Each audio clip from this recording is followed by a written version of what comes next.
Innovative. Innovative comedy.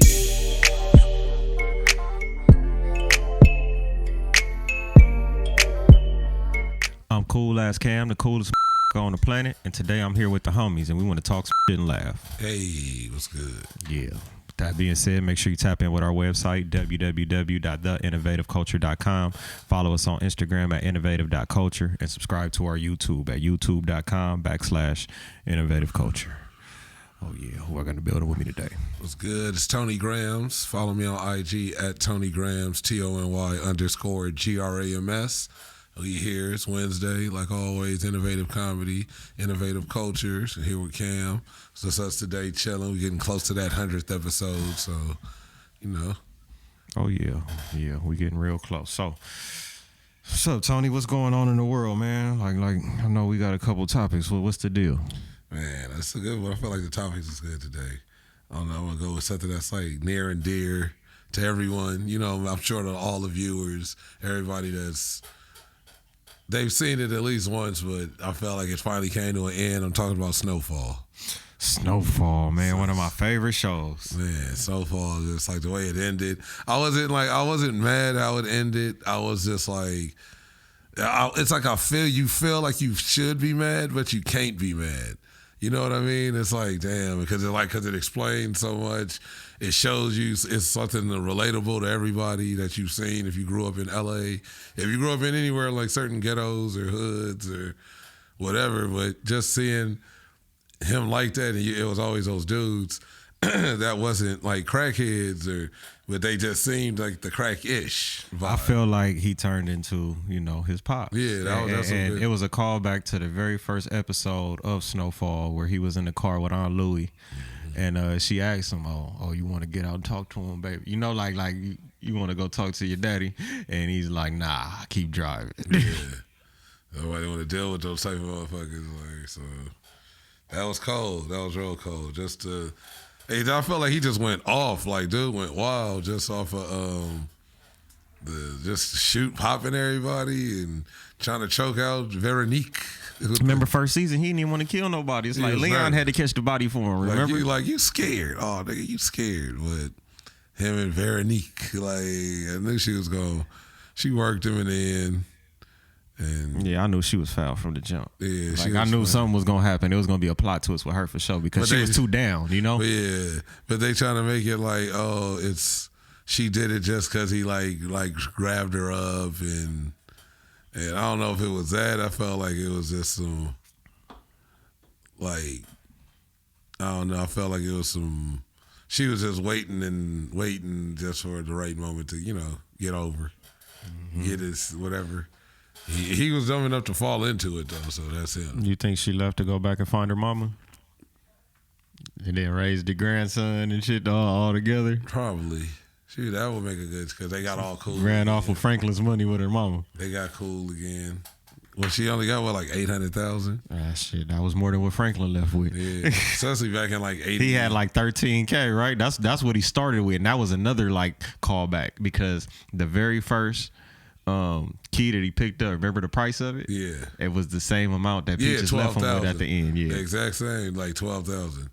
That's all it was, out of $5 million, bro. Like, it was a cold ending, cold way to go. I felt like he didn't have to do the repairman, but I think he did that just to cover Peaches and the tweaker he took out. I felt like that was he saw him take out the tweaker, and that's what it was. He was a witness. And then it's another body already in here. So, all right, I got to, get rid of, now, all right, put the money in your pocket, let me shoot Everything you. was out of desperation, though. It was, because they literally made it to where he became like an addict, like he was acting like a fiend for the money, because he was fiending for his money. He was about to get it, and he need to try to make a comeback. I need your $3 million. Like, he was good. Like, yeah, we back. Like, no, nigga. I was like, nigga, he was like, nah. Fucked up. Like, nigga, give it to me. I'll take it. Like, he tried to get all, like, your power is over. This is the series finale. You're not going to get bold with me and take my savings because you done lost all your money because it's the season finale. Like, or the series. Like, you don't get to come back. So that shit was like, I got money because you niggas got money because of me. I mean, which is true, but it's like, and what? That's been like 10 years later. It's almost like, or like 6 years. It later. was like 5 or 6 years. Yeah, I think. and then because they kept showing like, all right, 1 year later, and then it showed like 2 years later, and I'm like, okay. No, but see, okay, by the end, by this time she kills Teddy, what is it like? 6 years later. At that point, You saying when he going to visit her in prison? No, by the time all this is happening with Saints Money, how long is this from the first season? I know it's 6 seasons, but how long in time is that supposed to be? Over like 4 years, 5 years? I believe it's about like 5. I want to say it's a year per season. Yeah, okay. Because it's like 6 seasons. This is how we look at it, right? When did Boys in the Hood get filmed? 90, had to be 90. 90, right? Yeah. So Snowfall starts in 84, I believe. Yeah, because it says like it's supposed to be like, I remember I just watched a little breakdown thing of it, and the dude was like, so it's supposed to be like 89, 90. I think he said it's 90 when Lee finally like goes over there and all that shit. So that's crazy. It was a cold game. It's a great show though, and I think it was well put together, and I'm happy I watched all the way to the end. I was one of those people that was watching every single week, waiting for the next episode to drop. I just found out I got on my little website. I can't promote it, but might get a steering charge. Like, that's called steering. Trying to steer somebody in the right direction. Hey, to some free movies, nigga. Yeah, I watched it. Once I got on that site, I was like, oh, so I went and watched the whole, like, because I thought it was 5, and then I was like, oh, it's 6, and then I caught up because I was like, wait a minute, this seems familiar. You know what I mean? Mm-hmm. Like I hadn't watched it since last year, so I like that though. Just it ended cool. It was like, man, it sucked, but it's realistic. Like, very realistic. You don't just ride off into the sunset. Like, nah, not at all. After all the dirt you done did, nigga, like, life so you done crushed. Like, he and stuff you got away with. That's you ended. It shows the reality of the streets of LA. You know, it's like we see these people on the street, but you don't really know like what type of life this person has lived. You feel me? Man. And it's like a lot of motherfuckers just judge on people in their current situation and not really like what they've been through and what caused them to get into that situation. You know? I seen I remember I lived on the east side, and I remember I was like we were passing this like. I think going down, I want to say Slauson, and about right before you hit Hooper, and it was this dude that would be out there. Over there. Yeah, it was this dude that was like, he had like a trailer that would be out there like right under the freeway or near like the train track somewhere, and the homie mom was like, yeah, that dude used to have that dude had about like $30 million at least. Like, he was like had all the money, just like bread it up and just like. How the dude had it, and his wedding was like $2 million. Like, he let his wife, and she was just being extra. It was like $1.5 million or something just for that wedding, and now he like sitting over there like outside his trailer, and his hands and feet were all like big and swollen from, I guess he be doing heroin and stuff now. So I was just like, I'm sure he gone now, because that was like. This was like 05. You never know. Dude could have changed his life and got his shit together. Yeah, you know? maybe. This was like 05. Like, so, you know what I mean? Like 05, 06 probably when I seen it. So, hopefully if he made it out, if not, whatever. But, you know. But I remember seeing shit like that. And so it is people in LA. There's a lot of people that were millionaires, are millionaires, still got something hid somewhere. But they all then tweaked out, lost their mind, smoked out, flipped out. What do you think it is that like really does it for people like that? I mean, I know it's multiple things, you know, it could always be a combination of things, but like, what is the ultimate factor that drives people to end up losing it all? Greed, like that with Franklin. It was greed. It was greed, but it was like he was fiending for the money. He was fiending for everything. The power. He got power. He got drunk with the power. And once he started killing people, he started like, you see, really, that's what I noticed they kind of focused on, how he was just smoking people at first. Like, even when he when he went in. But it wasn't that easy at first. But when he went in to get because remember, like we said, Leon had to catch the first body for him. Mm-hmm. He couldn't even take care of that. When he went in to get Lois from the dudes, the pimps, that was trying to take it, and about to Louis, yeah, and she when she went in there, I called her Lois. You called her Lois. You called her Lois like a motherfucker. Well, when he went in to get her, how it looked like when he was shooting, it was like a video game. Like when he walked up to the front and just was letting off. Like it was like they just, I think they were kind of showing that to like how he was kind of desensitized at that point, just on some. Just I think he was desensitized a lot longer before that. Oh, well, I'm sure, yeah. I think it was like just over time, all of the shit that he was losing and shit that was happening around him. Because think about when like Jerome and him and Jerome was beating. Remember when Jerome beat his ass in the projects? Yeah. Because he didn't want to let him go take out Man Boy. Yeah, he was throwing them all into the car and shit. Yeah. I feel like moments like that desensitized him. Yeah, he just like he done came. That's why he burning niggas' faces on hot plates and stoves, cooking niggas' faces. I'm gonna just pour this oil in this pot and heat it up. That shit was. But Veronique gave him the idea to do that. Remember, she the one that walked in with the oil and shit. That's crazy. I didn't even realize that. I didn't notice that. 'Cause I was watching, smoking. She realized that what Franklin was doing wasn't working, so she said, "All right, I got an idea," and that's where the oil shit came from. That's like, yeah. That shit was brutal. Like Saint wasn't. He was. Man, it just. I feel like too. I mean, yeah, I guess like she said, oh, they'd have came after him and everybody if they'd have gave him the money. But it's like, bro, like I don't know. Leave that to me. Let me take the money and do whatever. I don't know. What would you? It's different when people were doing those shoes if they, because I'm sure he would have still took the money. I felt like if they'd have asked him at he would have took the money. I felt like if Leon would have asked him, he'd have been like, hell yeah. Like opposed to what his life was, like, oh shit. Yeah, you're right. I felt like if it would he'd have made it that far in life, we'd either got away, went somewhere.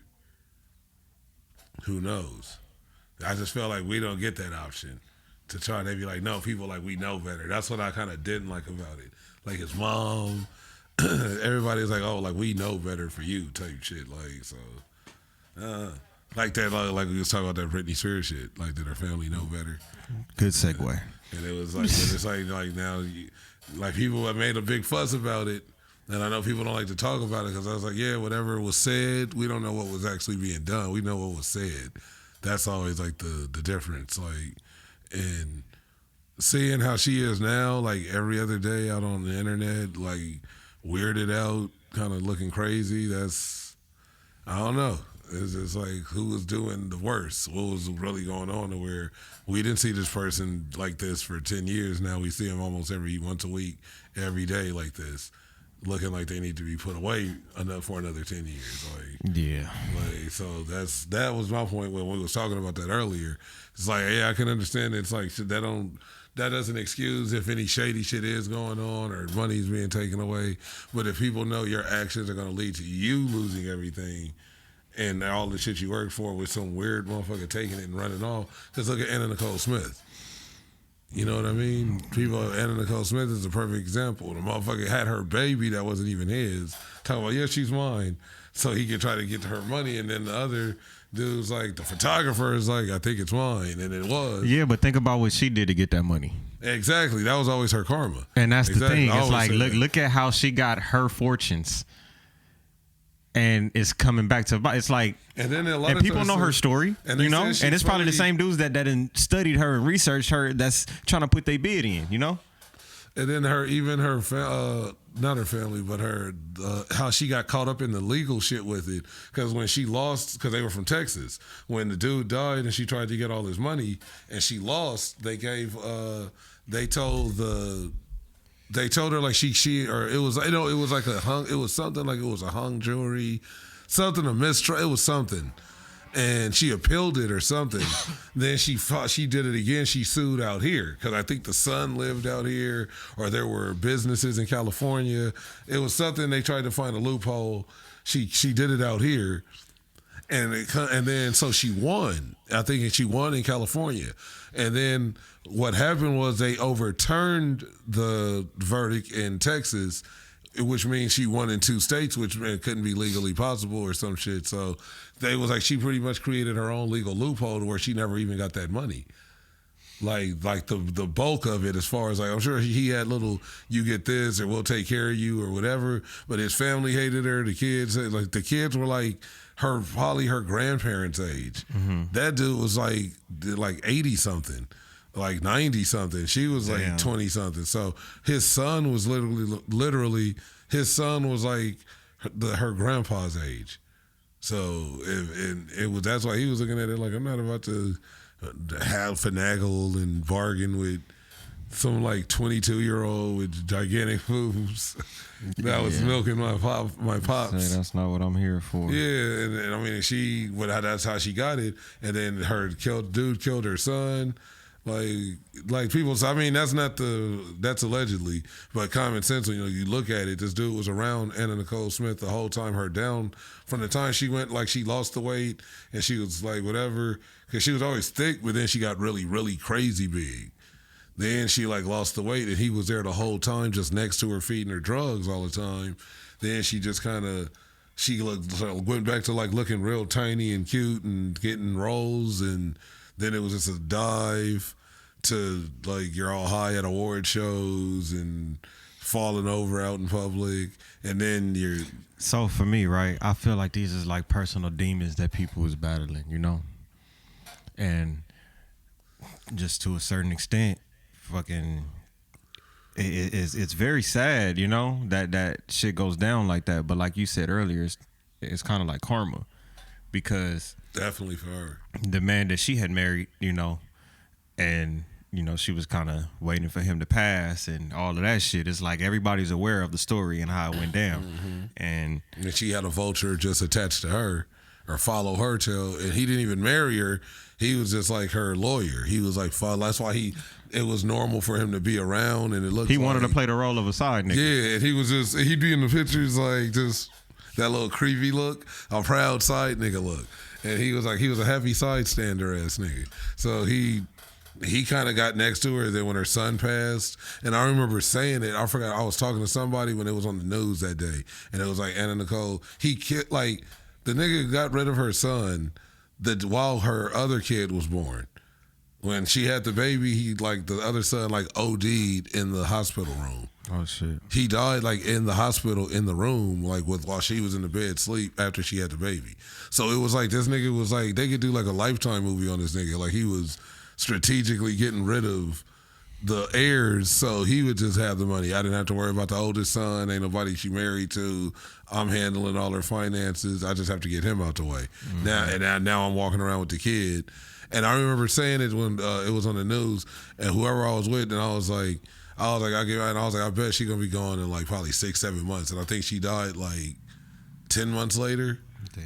She made it I don't know if it was up to a year, but she from me seeing that news story, I think it was less than a year when she died, after her son. In the same way. So I was like, bro. And I remember when I seen it, I was like, man, that dude killed her. Because I know I wasn't tripping. I'm just saying it to myself and seeing it happen. Yeah. And then literally, and now he fully has the baby. This is playing out on regular Good Day LA, news in the morning. I'm seeing this over years.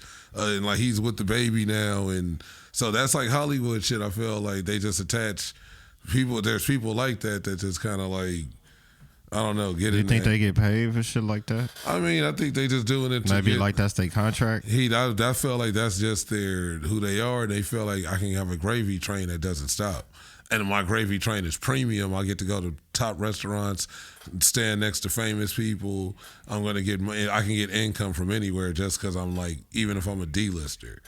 She was a C-lister. Honestly, she wasn't an A-list actress, superstar. She was just in Playboy in 20, 30 years ago. And it was just from there, it was a bunch of C-list, Z-list movies. And then it was just drama because, you kind of banged the old dude. And the oldest of the old. She went Olden. Not old. She went Olden. She went Olden. What seasoning? Olden. Olden Polynese. She was tripping. So I mean, like you said, that's people karma. And it's like, whatever you do, kind of come back. So, but just how all that played out, and then just for her kid to end up in this creep's hands, and then luckily it had a good ending because the photographer came forward. He was like a little surfer dude, blonde hair, and like Matthew Modine, old ass. He was one of them motherfuckers. Yeah. So he came. He was like a fucking Owen Wilson ass nigga. He came forward and was like, "Yeah, it's my kid." And you know, like non-threatening, just cool, bro. You don't think Owen Wilson is threatening? Not at all. He's like, he probably know jujitsu. You would not feel he was a threat at all. He probably know jujitsu or something. There, choke a nigga out with his gi. He like literally slam me around like that Nigerian nigga on Instagram right now. Owen Wilson, Tony Graham said that you ain't a threat. You don't want this heat. You don't want these hands.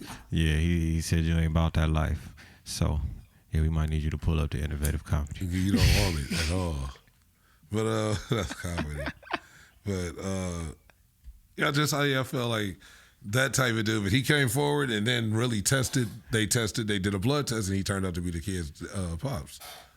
And so now he has full custody, been raising her. Like, I think it's a little girl. Been raising her for like years. She got to be at least like 15. 16 now, like if not like that was like mid 2000s when all that shit happened, late 2000s. So she has to be at least like around 15ish, 16. But that's crazy. That's life. Like people is shady ass people, and we just got to that from just spinning out a fucking snowfall. But no, that was like 3 other subjects out of that. Oh, was it? We talked about Britney Spears. We talked about that was a segue. Yeah, her that was a lot. Yeah, but she's wigging right now, bro. And I just hate this. I'm not even no super Britney fan. I ain't no Britney hater. But just to see her on Instagram pop locking in her panties. All right, so for me, bro, I feel like I'm real big on just promoting mental health, you know? Yeah. All of that, because I guess it's real serious. And I feel like she's had some shit happen in her life that's so traumatic that has really brought her to be the person she is, that's lashing out the way she is in these videos, you know? She's just showing out now, like, look. And it's like, but it's a reason of like... It's trauma. Yeah. It's something that really you have to look back deep into their life and you say, okay, this is why you have these certain triggers. This is why you act out in certain ways and, you know, you do certain things that... And if we're not able to identify certain things like that within ourselves, it's hard to change and break those, like, curses, you know, that have been brought on us. So ultimately it's like she got to really sit back, take the time, get some good people in her life, in her corner that really give a fuck, you feel me? That's not going to encourage the bullshit, because there's people out here who encourage celebrities. All that seems like that's her whole crew, her whole fan, her entire, and I'm sure she got people that go like, oh, this is that shit, dog, but her entire fan base seem to be people that are like, fuck, like, do it, crash out. Like, that's what it seems like. And I think that's not fair. And motherfuckers who really give a fuck about you, though, they not going to fucking set you up to go do some... It seems like all the people she listening to and the motherfuckers now that she be trying to do that shit for or whatever she doing, then the people like, yeah, girl, show out. And everybody else, now you see I don't know if this is good, or I don't know if she looks like something's not right. Yeah, something wasn't right, period. That's why there were certain... but why is something not right? And that's something we got to look at. Yeah, but that was whatever. Maybe her family was. That's why certain people was there to, and that could be got to. After we got to remember, bro. Like Britney Spears is our generation. She's somebody who came out within our generation. She got popular within like our age bracket. And with grown up motherfuckers like looking at her like she was like some snack, and then she was like 16, 17. Right. And they on her like, and then you got to look at Lou Pearlman. This creep ass. You got Lou creeps, Pearlman. bro. It's you creeps got creep out ass here. Lou Pearlman who was convicted, so you can call. Allegedly he was a fucking pervert weirdo that did weirdo shit. Well, that's why he was putting. Like I said before, when there's somebody that always wants to do shit about kids, you know what I mean? When their entire thing is the kids, you can care about the kids, donate, do stuff, help, and set shit up. But when it's like I have to do everything in my life has to involve children, that's like weird. To a point, so it's like, why you coming like what's dude name Dan Snyder? Yeah, exactly. talking about come on, everybody take a picture with their shoes off. Come on, exactly. Like some weird shit. Like that's what he was on, bro. Like we know that. That's wild. So who's to say that people wasn't treating Britney Spears like that? Yeah, we're all gonna take our skirts off and just like stand in our undies. Like it's some normal shit. Yeah, take it off. Like you're trying to convince them that it's normal so you can get your little nasty ass. Yeah, and that's off. what Lou Pearlman was doing. So, and he had her career. So who knows what he did with her?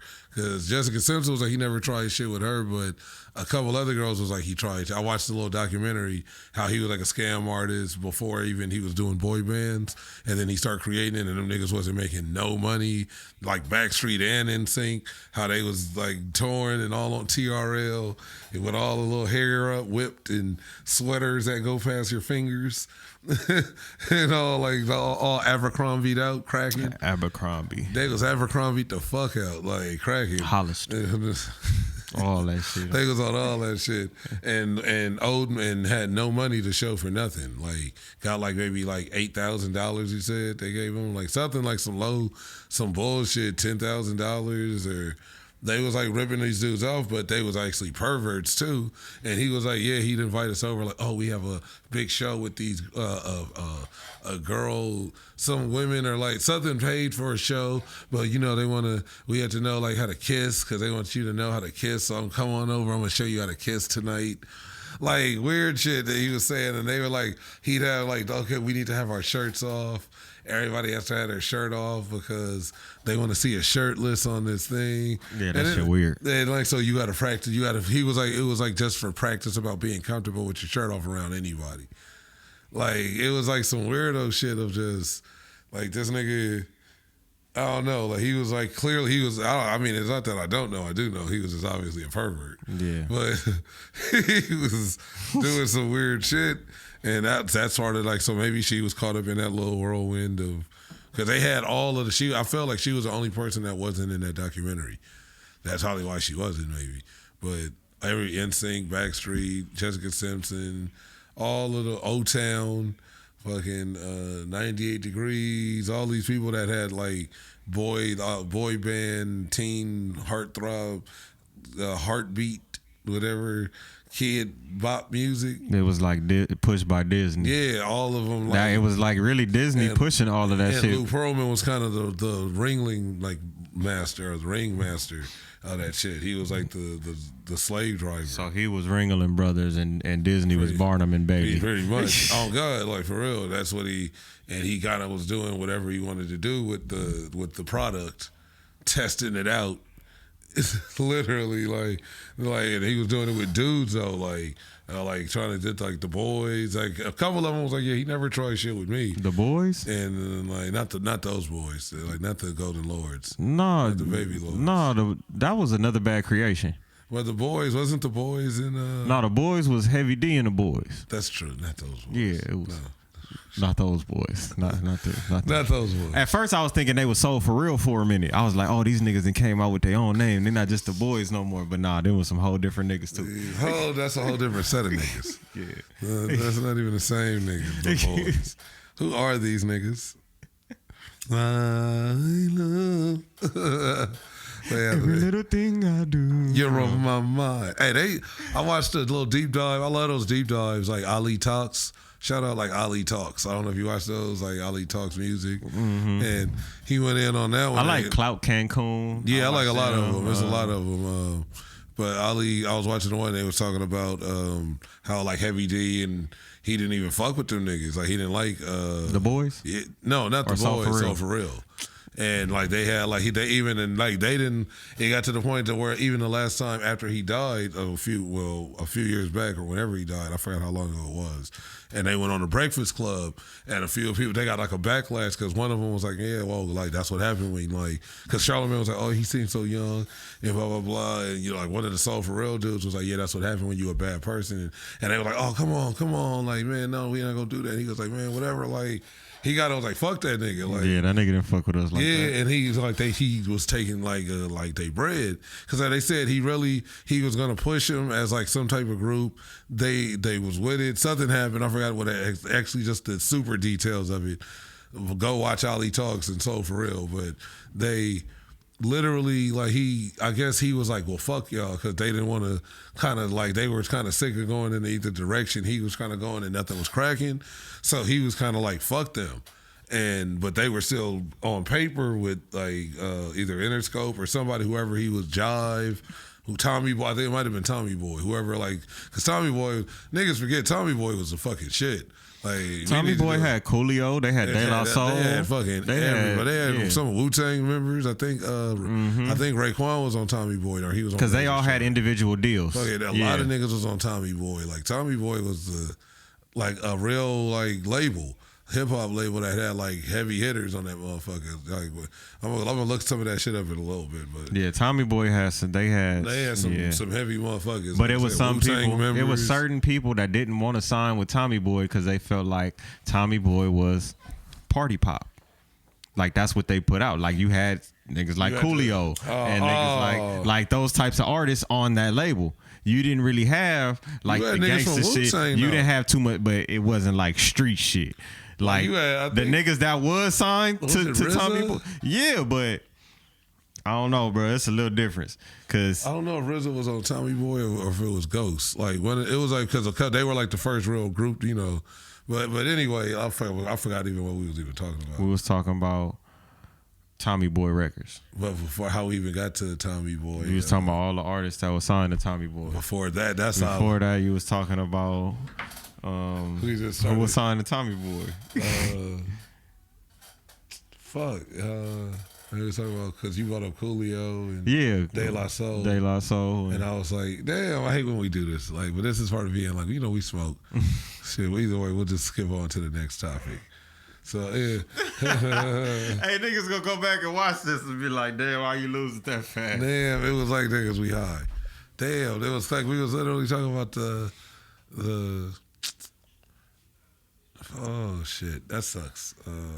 The Hollywood. It was kind of splintering out of the Hollywood weirdo Niggas signed to Tommy Boy. It was somebody that signed to Tommy Boy. That's wild.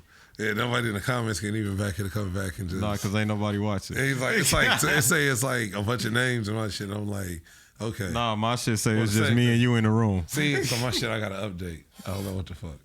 So either way, so that means we can skip if they ain't watching. Damn. Ali Talks, Soul For Real. That's where we were at. Soul For Real. They were signed to Tommy Boy. They were signed to, I think they were on something like that. So whoever they were signed to, that's how I got to Tommy Boy. Columbia? They were signed to a heavy, like a major. Columbia. And Heavy D was supposed to be Columbia. there. He was the one that probably A&R'd the deal. So he was like their consigliere between whatever. It's like shit. So he kind of was like, fuck y'all, so y'all don't want to kind of let me mold you or do it like whatever. You know what I'm going to say? They should have went to fuck with Jermaine Dupri. They would have probably been because every kid act that fuck with Jermaine Dupri, they had at least a hot single. You was gonna be at least a one-hit wonder if your fucking album didn't push. You was gonna have that one. Because listening back at like Another Bad Creation, right? And listening back to like fucking who was it? Immature. Immature's fucking first single, The Tear It Up, that was on Bebe's Kids. Yeah. That shit had a rap verse from Jermaine Dupri on that motherfucker. Mm-hmm. The nigga been around for We got to think about this. We really got to think. Like, before Bow Wow, Criss Cross, and all that shit, it's like, this nigga was known for taking all the kid acts and really put them on, but this the same nigga that's putting the Freaknik documentary together. This nigga wears like many hats, and he's been guiding Mariah Carey's career at one point. This nigga married Janet Jackson. He married Janet Jackson. Married Janet Jackson. Or did he marry her? He married, no. Did he marry her? I don't know, but he was with Janet Jackson. He had Janet Jackson. He had her. He loved her. She loved him.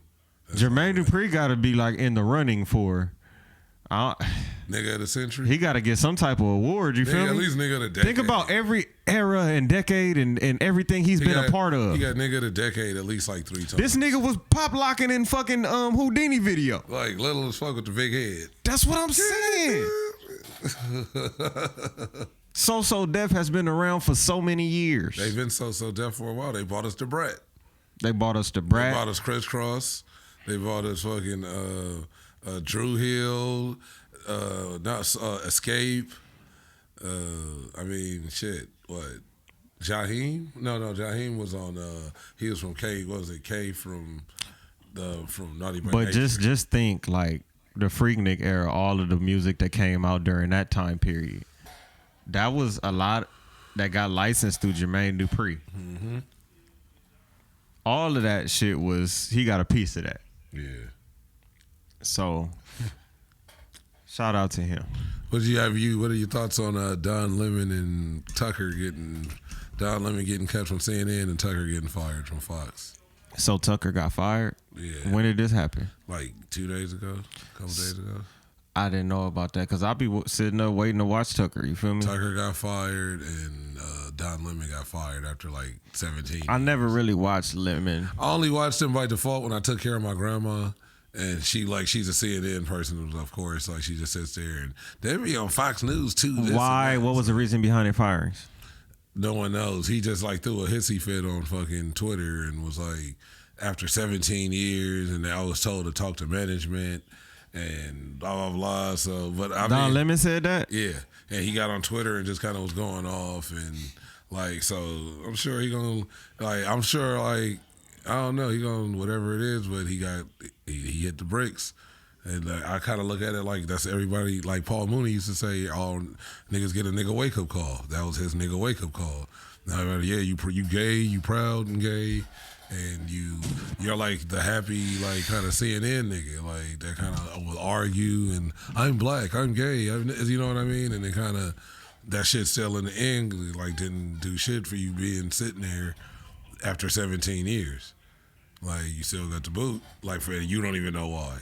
And I felt like that go for a lot of like dudes, a lot of black people kind of do that and be ready to stick up for something or like, no, and argue and but they be like caping for a motherfucker low key that literally will cut you in a heartbeat because they don't even care if you're there or not. You're not gonna make a difference no matter how hard you work. Mm-hmm. Even though you gonna outwork everybody always and still be the first to get cut. That's fact. So that's how I look at that of like,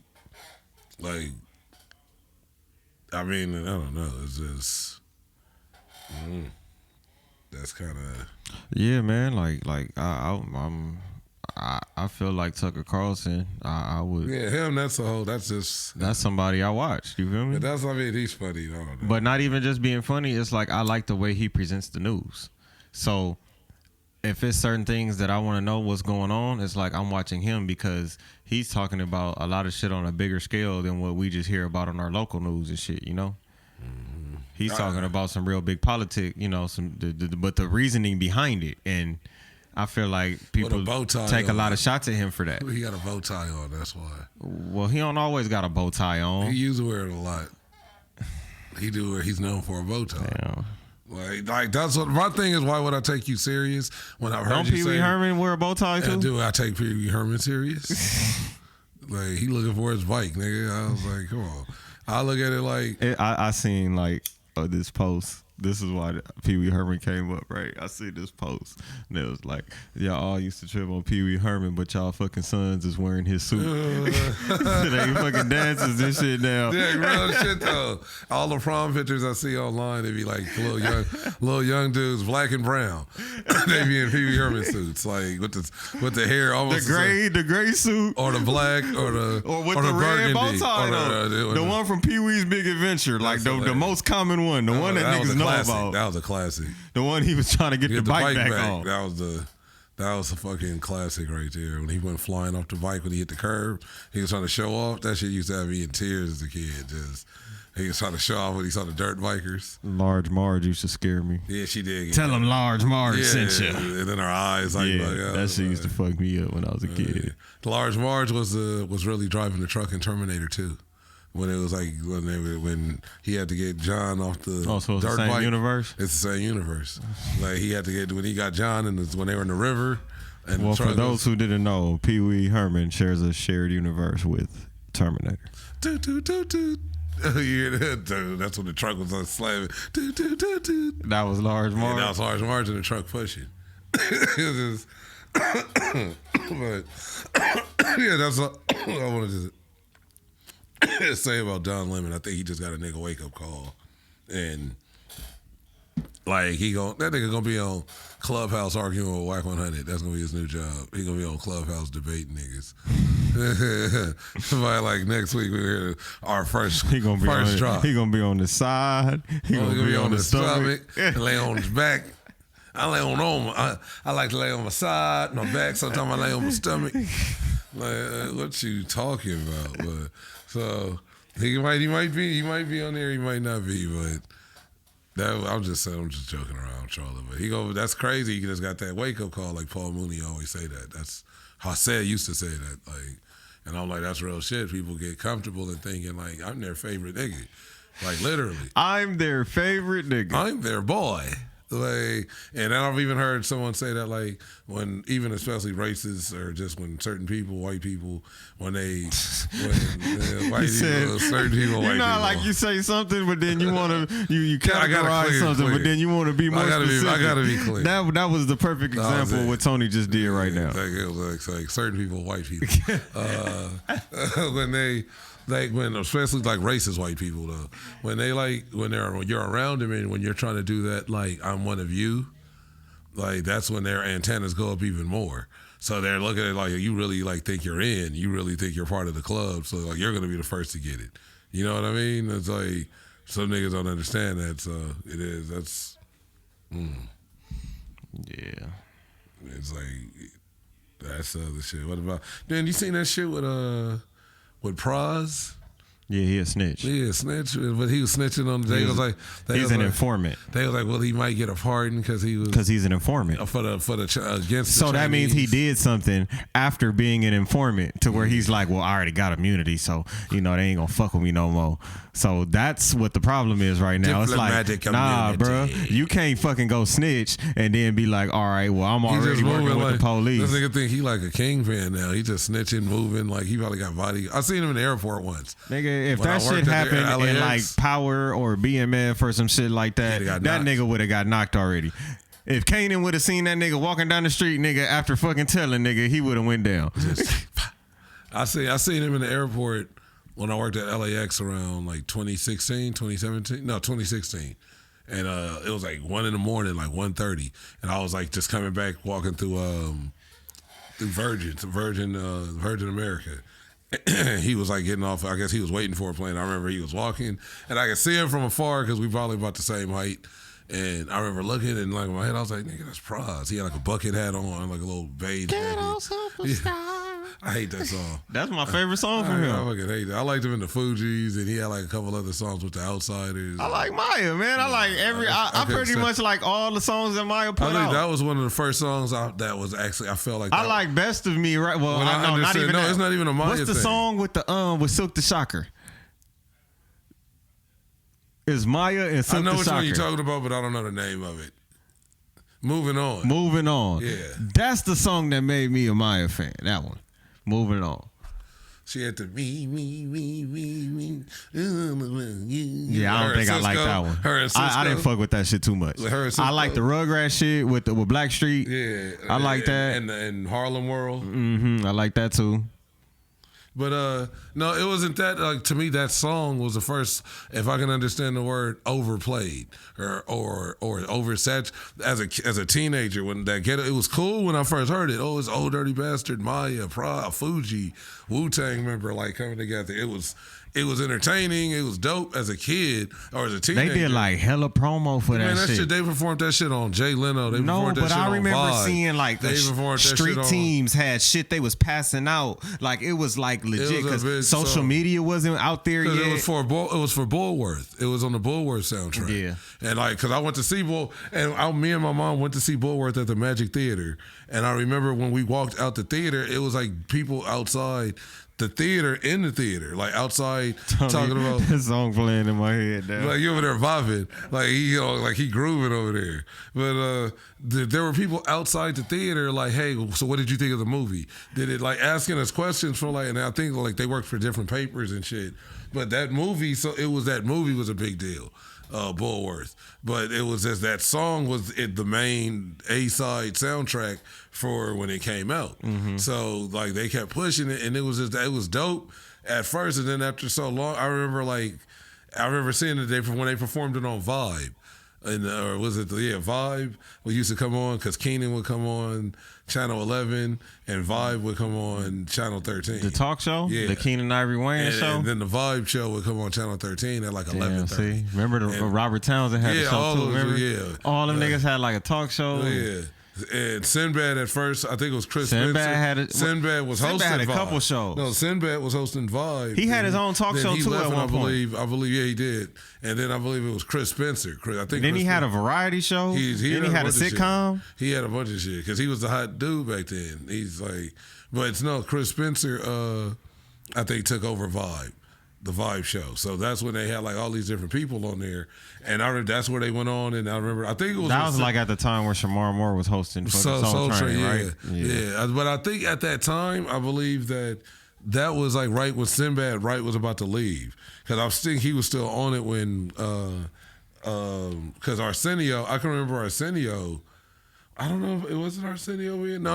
It was somebody else because I remember they were talking about Bullworth and they were asking Arsenio, and either he was on the show. I think he came on Vibe. It was something like that. Like either Arsenio came on Vibe because they reference him in Bullworth. What is this nigga doing now? Arsenio, comedy and like, but has anybody seen him or like he ain't in the news like that? The last big thing I seen him do, pause, was Coming to America, like the part 2. Maybe he living off his bread off of that again, like Amazon. Maybe Bezos. That nigga just sitting in the house, ordering fucking Uber and DoorDash and shit. Smoking fatties because they nigga big. You can see he got the purple lips. He got the Obama Supremes. Oh yeah, he definitely got the Obama Supreme. So that nigga. Your lips turning black. What movie was that? What is that? Oh. Your lips. That was Uncle Elroy. Oh shit!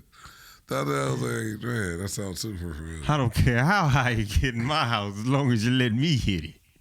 Yeah, shit ain't. But yeah, I just look at that. So that was the other shit. Other than that, what was it? Sports kind of. We can end it off maybe in the next few minutes. Like fucking Dylan Brooks weird ass trying to talk shit about LeBron. And now it's like they got smoked the last 2 games. That second game after he said that shit, they 35-9. I remember turning it on. I got to work and I turned the Laker game on. I was like, is that for real? Like 9? Yeah, I didn't see it. They blew like I mean, at the end of the game it was like 111 to 101, but still at the end of the first quarter it was 9-35. These niggas had like that sound like a college game, like a high school fucking blowout. Like they was just looking, and he got thrown out the game because he punched LeBron in the dick. I remember hearing about that. That's the part that made the news. Yeah, he dropped LeBron and LeBron just fell like all lifeless. That shit was hilarious. Like he got RKO'd. Like he just like splashed on the court, and then it was his face first. Oh shit! And shit. So you wanna just end or it, you man? wanna just keep talking? We can keep talking. Go ahead. Yeah, so we can keep going about he's like, I gotta go quick. This is what happens when we prep. See, sometimes you gotta go. But I don't know, we can get into some sports. Yeah, I just felt like that was like the LeBron, and hopefully the Lakers do it. You see the Laker jersey. We out here, Laker fans, make some noise. Hopefully they ain't been playing like they should be playing, but I don't know. At least the Clippers is going. No Clippers.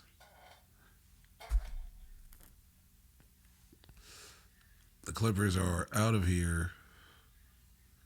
It's been a long week. A lot of different stuff in the news.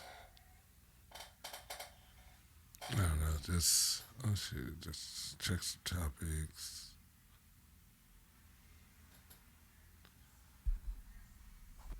Talk about boxing. That's definitely gonna end it on the boxing. The boxing though was, I don't know. That match was weird this weekend. Anybody else agree? The boxing was very weird this weekend. It was a good match. It was. I don't even want to say it wasn't good. And I'm not saying no one shouldn't stop if they're hurt, but it was just a very weird kind of ending. Like it looked like the punch kind of grazed off his side. And I'm not a Ryan fan. I'm not a Tank fan. It was just seemed like a weird ending for a big boxing match that they were charging $85 for. Like, Did you watch the fight? Yeah, what did you think? I thought it was just a weird ending. Like, I'm back. I felt like it was a weird ending. Like the punch, like it kind of. I'm not like I said. I'm not saying nobody shouldn't quit if they don't feel like they can continue. All right, so the same night of the fight, right? I went on the Smoking Talks podcast. Shout out Smoking Talks, dope ass that dope ass podcast. Get you right. Yeah, some edibles all. Zai and Day No Limit. That's yeah, right. Shout out to them. They real dope with their show. But I remember I went on Instagram and I seen a clip of when I think it was the second round with the drop down. Somebody had posted a clip of that, and I was like, oh shit, I got the bright idea. Like maybe somebody's streaming it. Normally every fight somebody's streaming that shit on their live. So the first one I went to, it's there. Boom. They fucking got their TV, they phone up to the TV. That's hilarious. The whole fight. And that didn't get kicked off or nothing. Nope. That's good. But doing commentary and shit too, which made it even better. Oh, he throwing a hook. Yeah, you feel me?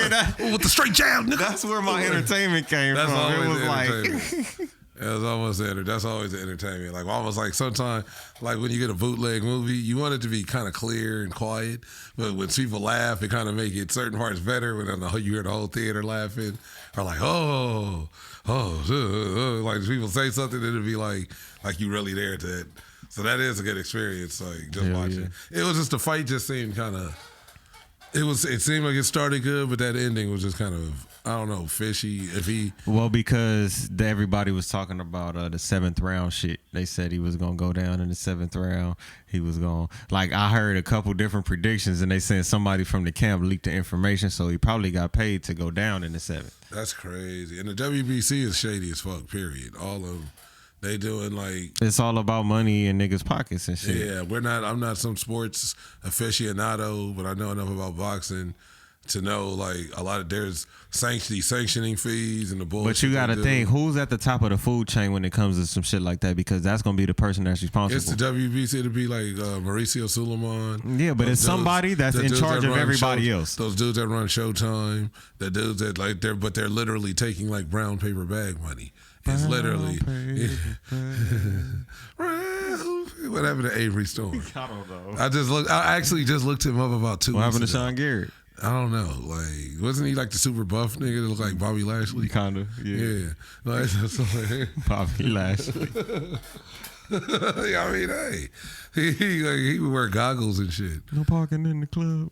Give me $20. Yeah. That was his shit. Yeah. I just remember it. But that the WBC is like super shady as far as even the belt that Tank has isn't a legitimate. It's just like Devin Haney's the real champion at weight class. And that's just like some old secondary bullshit that they give people to make it feel like a champ, and you pay for it like sanctioning fees, but the real belt. Okay, so how you feel about this belt they just came out with WWE then? It's gonna look cool.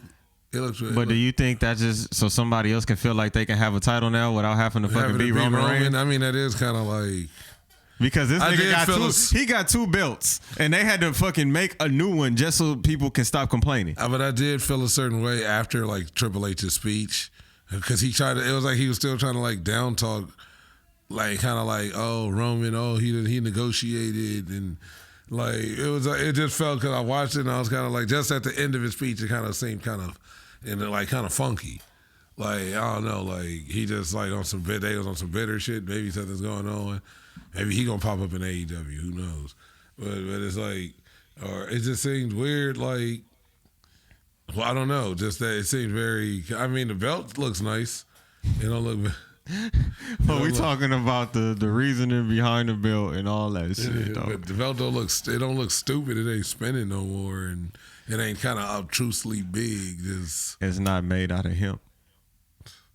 Or wood, hemp and wood and shit, like Daniel Bryan's belt. That's the one I'm talking about. That weird ass belt. That shit was weird. It was like, that shit was weird. I wasn't even really watching wrestling then too. I kind of stopped at that point for a while, and I remember saying that just. And I was but the belt. Oh, so. I mean, hey, if that's their way, they got to get it off of. Is it just gonna be on one brand? That's what I was thinking. Is he just gonna drop? So is he just gonna be walking around with one belt now again until somebody beats him? Like it just kind of is it like the ECW title? Like is it? It's so many questions. Is it like when the ECW title when what is it when RVD won the ECW title, but it's like he's actually winning the WWE title because he beat John Cena and for the WWE title, but it was like he won the ECW title too, like cause they were being it was like kind of so then he had both belts, remember, and then that's when they just like so it's kind of it's weird. I don't know. I feel like it's just a way to get it off of him, and he probably, who knows, he probably will have it. Well, because it wasn't called the World Heavyweight title. You had the WWE Heavyweight. And then the Universal title. And the Universal title. Those were the two titles that he held. But now you have the World, or the WWE World Heavyweight Championship. Yeah. That's what this new title is. So it's a whole different one in itself. So it's not like which one is the highest one, though? That's what I'm saying. Are they gonna like? Because I think, and do that's Roman got to fight for that one too? And that's what I feel like it is. Do you think they're gonna end up giving him all three? And that's what I felt like he got. And I remember in my head when I was watching the Triple H talk, and I was like, what if he just like fucked them and like go against them and win, beat whoever they got, and take that belt? Now he walking around with all three. And then like so that really was in my head, but then it was like I noticed when he said what Triple H said when he leaves, if he gets drafted, he will take the Universal title with him. The Universal title was never the world title. Like the Universal title was that red one they had came with. Remember? That was the Raw Championship. Yeah, but it was still one was the Raw Championship, and one was the Universal title, and one was still the World Heavyweight title. And now, the undisputed champion. Remember, it was the undisputed heavyweight championship. And that was what both of them was together. Yeah. So, but before it was just they came with when Goldberg, like that's when Kevin.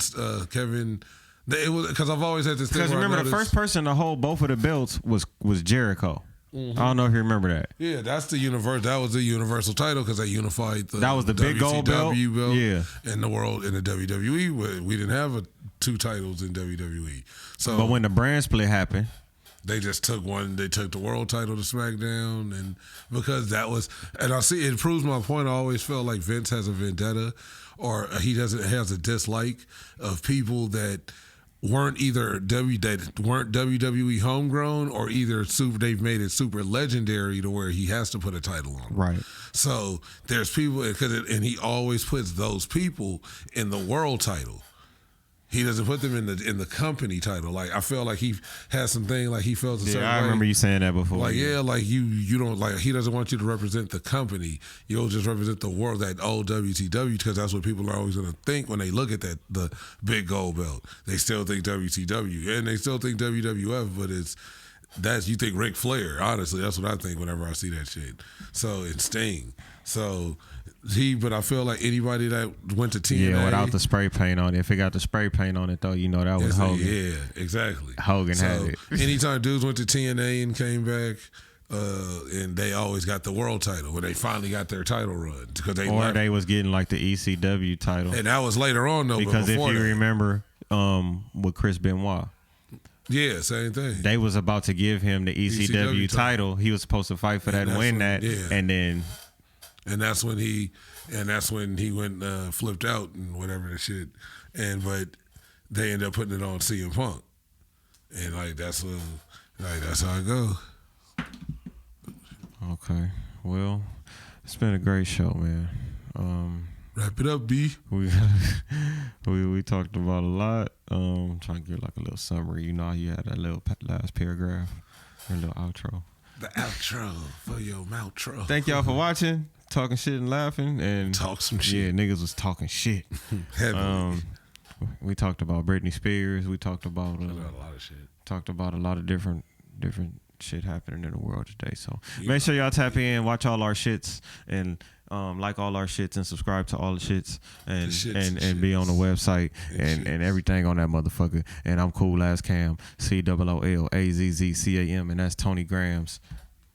TONY_GRAMS. And we about to hit episode 100 on this motherfucker. This episode, what did I say? 88? 98. 98. This is 98. And we about to be 100 episodes in on this motherfucker on your dog ass, stupid ass, punk ass, bitch ass. KY, jelly ass, packet ass. Yeah, all that. We out of this motherfucker. Peace. Innovative comedy.